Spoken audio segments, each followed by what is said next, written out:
Hey guys, it's Mark. So what exactly should you do when you know you've got to make repairs to your house before you sell it, and you've got an idea of what you want to do, and maybe you call a contractor out and get some prices and find out what it's going to cost, and you get sticker shock, right? Everything's so expensive right now. What is it? A sheet of drywall was like $12, 4 weeks ago, and now it's $20. So that's what's going on with building materials, and labor's even is just as bad. So you want to spend the minimum amount on your house to get the maximum amount of value or return on your dollar. And it's really hard to find that information. If you ask a contractor, they've got a certain set of criteria, right? If you ask your father-in-law or your father, he's got a certain set of criteria. Everybody's an expert, right? And we always run into that when we have a question about something like this. So what I'm going to say may ruffle some feathers, but that's okay.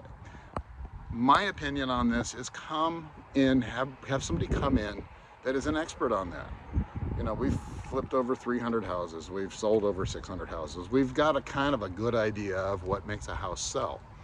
And we don't always do a full-blown remodel on a house when we flip it. Sometimes we just do the necessary items to get as much money as we can, and or get the top amount of money that we can.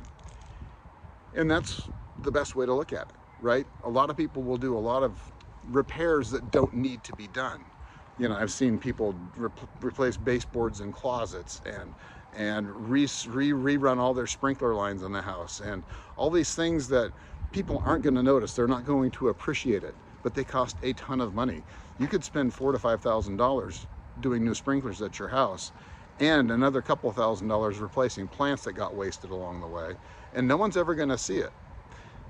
The simple way to get around that is to say that yes, the sprinklers do work partially, and some do and some don't. And you can even state where they do and where they don't in the disclosures.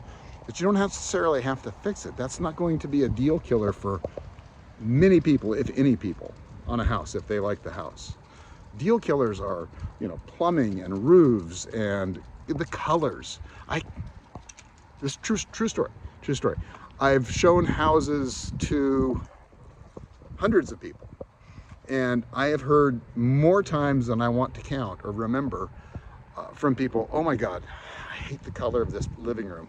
I couldn't live here. I couldn't live here." It's like, yeah, well, you could paint it, but see, that's the thing. If you're not in the business, you can't see it.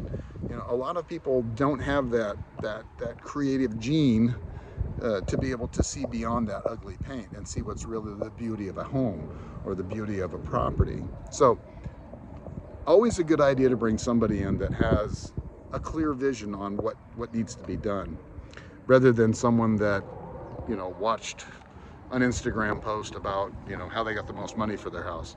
And I'm not saying that there's videos out there that don't have merit. Trust me, there are. I'm not the only guy out there talking common sense here. But make sure you get someone out to your house that knows the market, that knows your area, that knows the pricing, that knows what needs to be done in order to get the top dollar. All right, that's all I'm saying. And it can save you a ton of money and a ton of time. Remodeling your house now, 3 to 6 months. Doing necessary strategic repairs, 2 to 3 weeks. And, we may get darn near close to us the same amount of money.